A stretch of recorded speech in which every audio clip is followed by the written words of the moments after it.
Sige,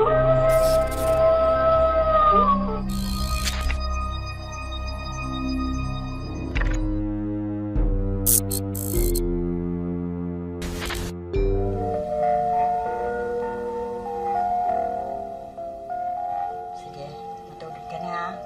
Sigurado ko, paggising mo bukas ng maga, wala na yung sinat mo. Siguro. Alam ko, katulong ka nga lang dito, pero ang gaan-gaan ang loob ko sa'yo. Siguro dahil matagal ka na rin dito, saka subukan na niyang katapatan. Kasi naman, nung nabubuhay pa ang mama at papa mo, wala naman silang masamang ipinaksama sa akin eh. Kaya naman, gumaganti lang ako sa inyo. O sige, magpahinga ka na rin. Bahala na ako dito. Kumain ka bago ka matulog, ha? Mamaya ikaw naman ang magkasakit, eh. Mas lalong mahirap. Sarap ng pakiramdam nang inaalala. Ikaw rin, ha? Matulog ka na, ha? At bukas, ipagluluto kita ng paborito mong sinigang. Sige po. Salamat po. Sige po.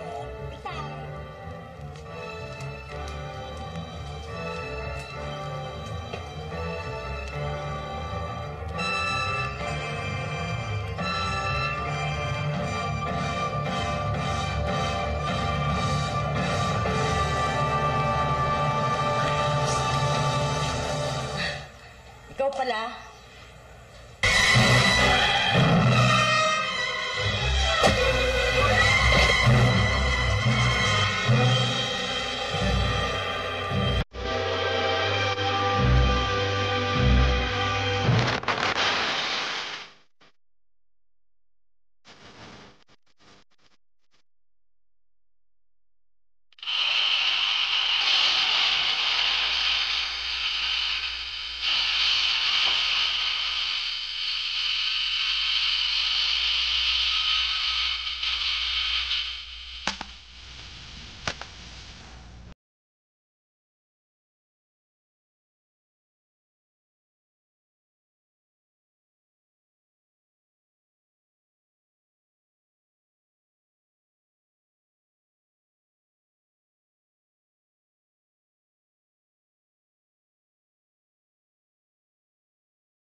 Siguro kung sino pumatay eh.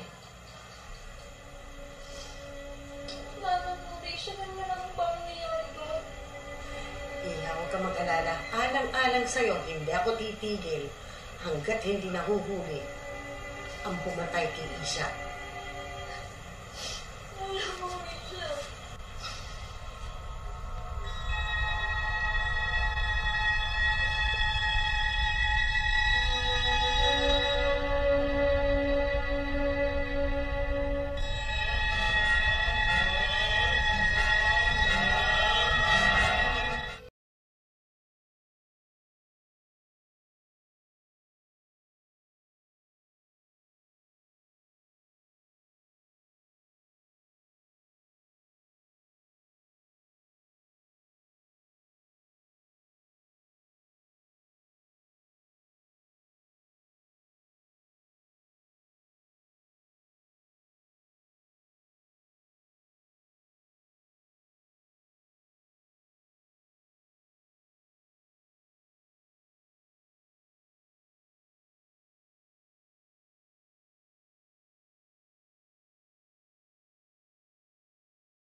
Para magpayong. Ano mang Risha, sana itong maging simula ng paglalapit ng loob natin.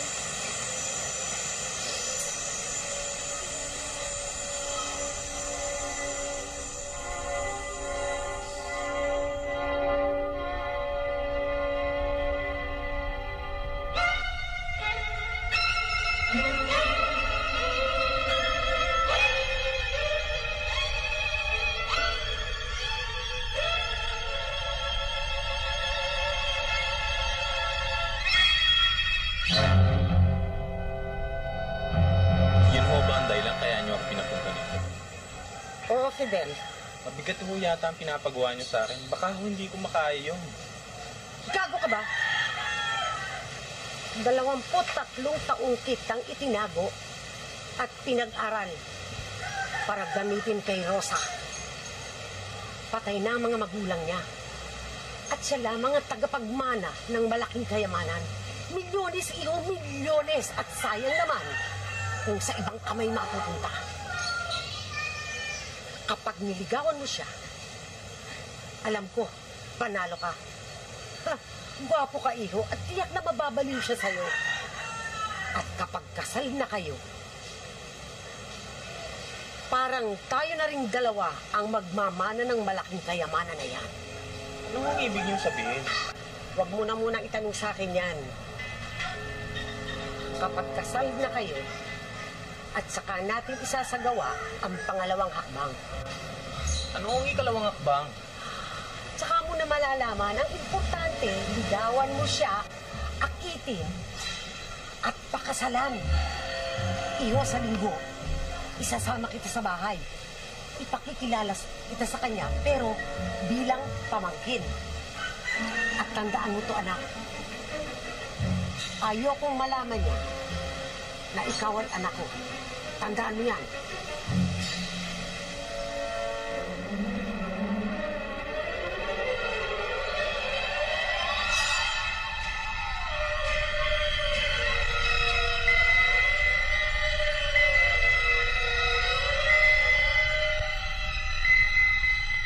Gago ka ba?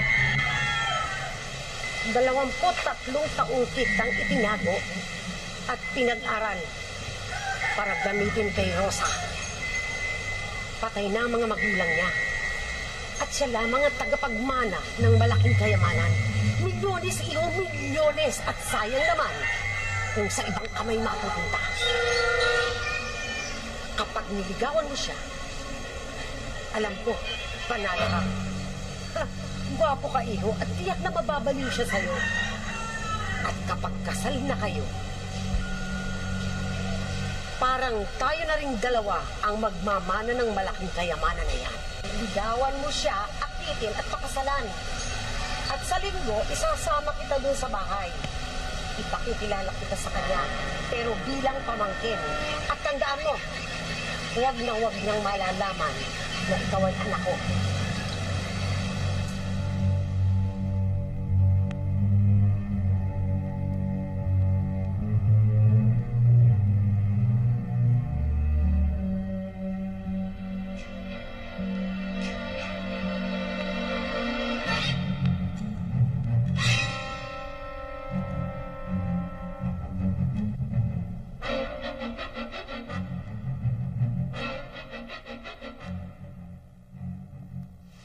Rosa, siya ang pamangkin kong sinasabi ko sa'yo.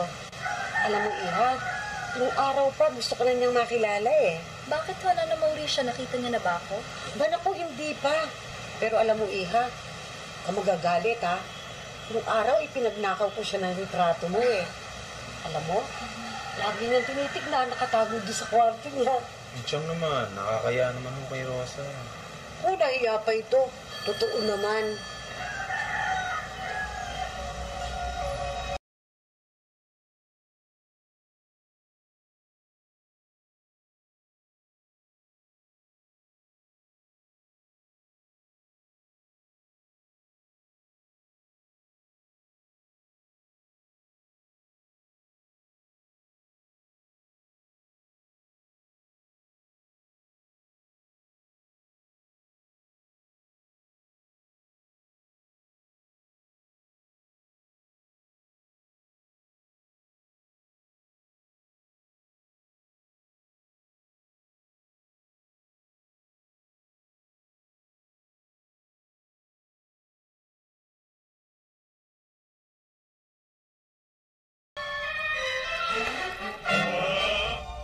Inang, kinakabahan mo ako. Ano ho bang balak nyo? Yung sinasabi nyong pagkasal na kami. Maganda yun, anak, para sa'yo at para sa akin. Hindi ako mag-iisip para ikapahamak mo. Eh, bakit di nyo pa sabihin nang hindi naman ho ako magmukhang tanga? Magtiwala ka nga sa akin, pwede ba?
Tio Mauricia na magpakasal na. Naisip po kasi namin na hindi na ho dapat patagalin itong relasyon ng pagkakaunawaan namin. Total ho, dun din naman ang punta nun. Natutuwa ako sa naging desisyon yung dalawa. Kaya lang, talaga bang buo na sa loob yung pag-aasawa? Oo, Nana Mauricia. Mabuti na ho yan para meron din tayong kasama dito sa bahay. Kailan naman ang balak niyong magpakasal? Sa lalong madaling panahon ho.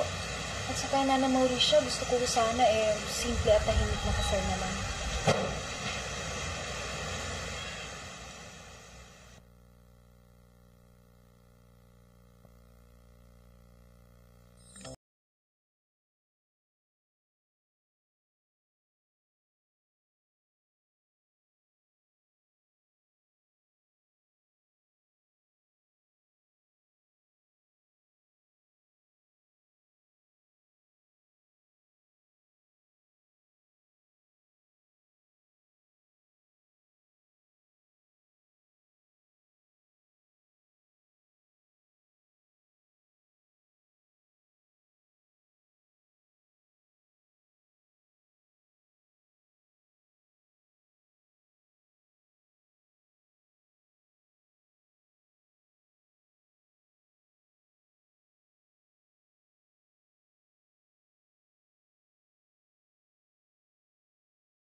Sana huwag mong biguin ang mga inaasahan ko sa'yo, ha? Gagawin kong lahat para lumigaya ka. Asahan mong hindi ka mabibigo. Nangangako ako sa'yo, sweetheart.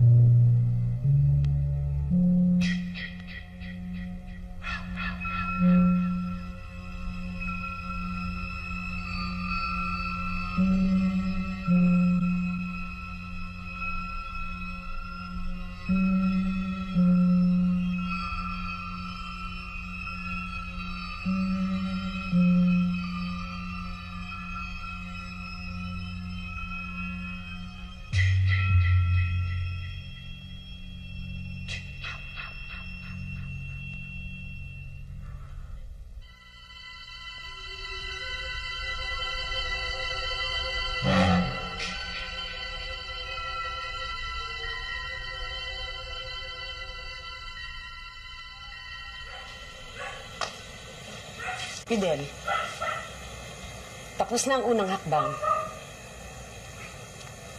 At ngayon naman ay ang pangalawa. Dapat nang mawala sa landas natin si Rosa. dahil wala siyang karapatan sa kayamanang hindi kanya. Inay, hindi ko magagawa yun. Hindi ko magagawa yun. Fidel, siguro dapat mo nang malaman ang katotohanan. Si Rosa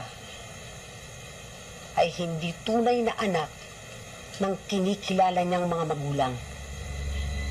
Kaya wala siyang karapatan sa kanyang mamanahin. Gusto mo bang malaman kung sino ang tunay mong ama?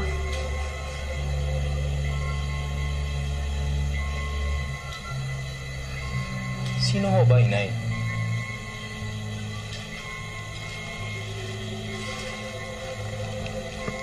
Ginahasa ako noon ng kinikilalang ama ni Rosa. Nagdalang tawa ko. Pinilihim ko yun. Ang tanging nakakaalam lamang ngayon, kinikilala niyang ama. Natakot ako sa tunay ng asawa. Nang ibang bayan ako. At doon ko isinilang ang sanggol. At ang batang yan ay walang iba kundi ikaw. Kaya ikaw ang dapat magmana ng kayamanang ito.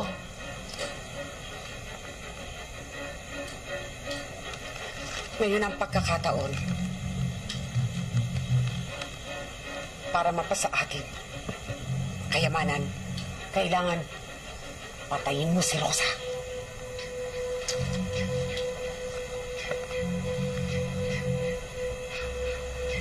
Pero Inang, kasal na ho kami. Hati na ho kami sa kayamanan kung sakali. At nakakatiyak na ho kayo. Di pa ho ba kayo nasisiyahan doon?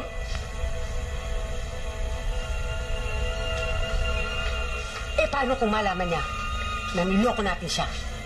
Hindi sayang lahat ang pinagpaguran ko. Pero Inang, hindi ko ho magagawa yun sa kanya. Mahal ko ho siya, Inang. Mahal ko ho siya. Magagawa mo. Magagawa mo. Ito na ang pagkakataon. Ito, patayin mo siya. Patayin mo siya dahil kailangang masarili natin ang kayamanan.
siya!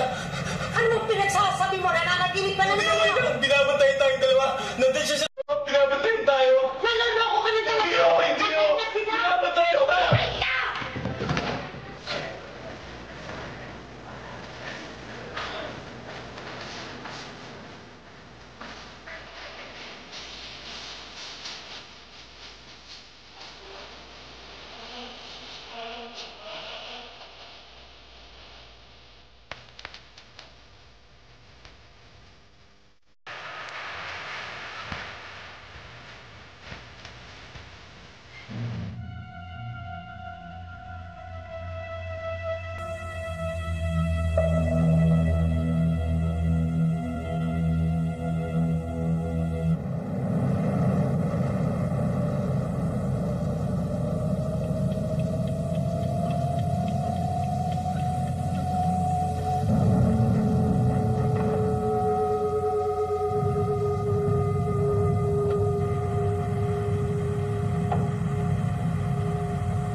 Bumangon ka, Fidel.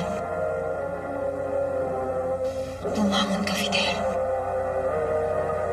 Tingnan mo si Isha. Tingnan mo siya.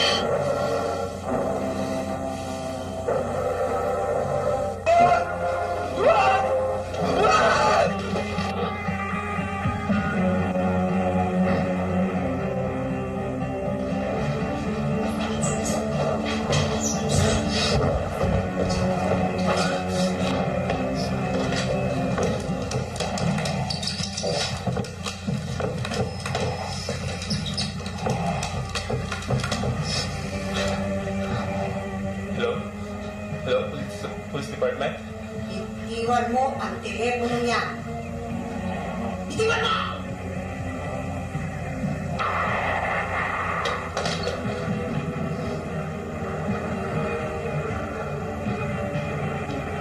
Ano ba talaga ang nangyayari sa'yo, ha? Hindi ko na ako kaya. Ang kaluluwa ko ni Rosa, palagi akong sinusundan kahit saan ako magpunta, Inang. Hirap na ako, Inang. Tunan! Patay na yun! Hindi ako, Inang. Totoo yun, Inang. Ang isipin mo, ang salaping kakamali natin, hindi ang palaman! Wala na akong pakialam sa pera ninyo. Inyong inyo na yun. Mas maganda pa kung mamamatay na ako, mabibalik ko. Kaysa palagi akong sinusundan ng kaluluwa ni Rosa. Inang. Tigil ka! Inang, ba't hindi kayo umarap sa katotohanan? Ba't hindi kayo umarap sa kanya? Di ba kayong pumatay sa kanya? Tumigil ka! Di ba? Tumigil ka Hindi sabi! ako pumatay sa kanya! Kayo! Kayo ang pumatay sa kanya!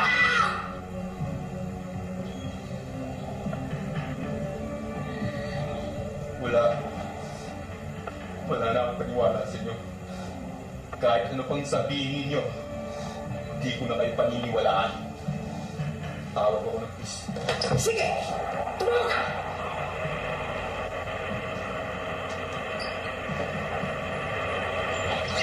Bitawan mo! Bitawan mo!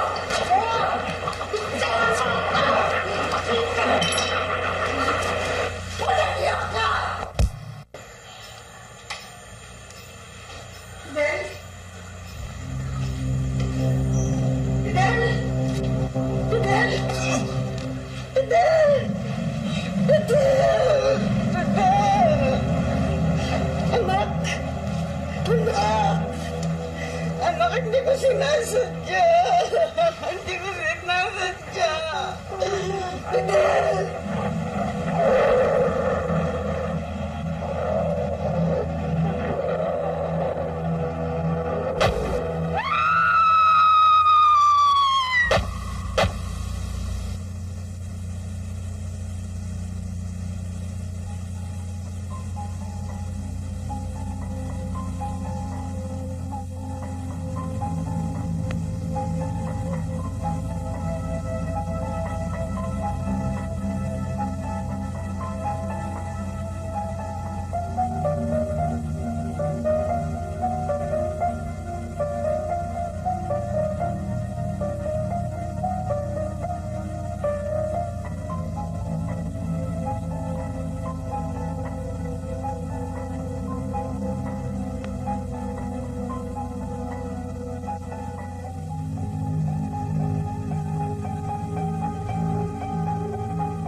sitwasyong tulad namin. Ibabaon mo rin ba ang sarili mong anak?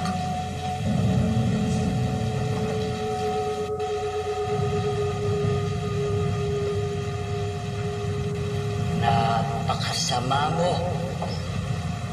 Ang dapat sa'yo'y ibaon rin ng buhay.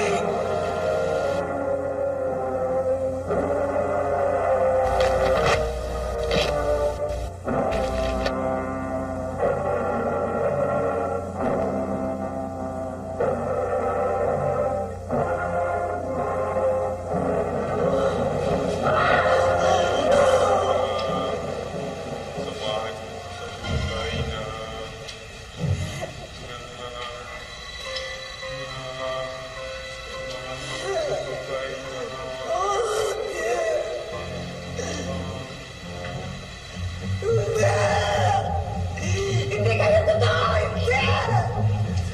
Wag! Wag! Bitawan niyo ko! Wag! Maawa kayo sa akin! Wag! Wag! Parang nyo na lang! Wag! Wag! Tinayong yan!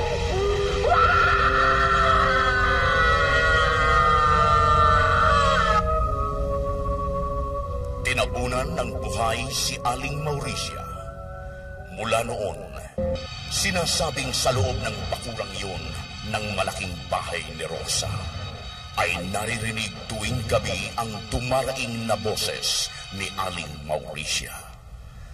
Dahil sa kanyang kasakiman at kaitiman ng buti, ay nagkaroon siya ng napakalagim na wakas. Wala ring nakinabang sa naiwang kayamanan ni Rosa. Hanggang sa ang bahay nito ay iginuko ng kalumaan. Ngunit kapag madilim na ang paligid, sinasabing ang mga kaluluwa ni na Rosa at Fidel ay nakikitang nagbabantay sa loob ng bakurang yun na siyang saksi sa krimeng ginawa ng sakim na si Aling Mauricia. Hanggang dito ko winawakasan ang kanilang kasaysayan. At naway, sa kasaysayang ito, ay nakapulot kayo kahit munting aral na magiging timbulan ninyo sa pang-araw-araw na buhay. Maraming salamat sa inyong panonood. Hanggang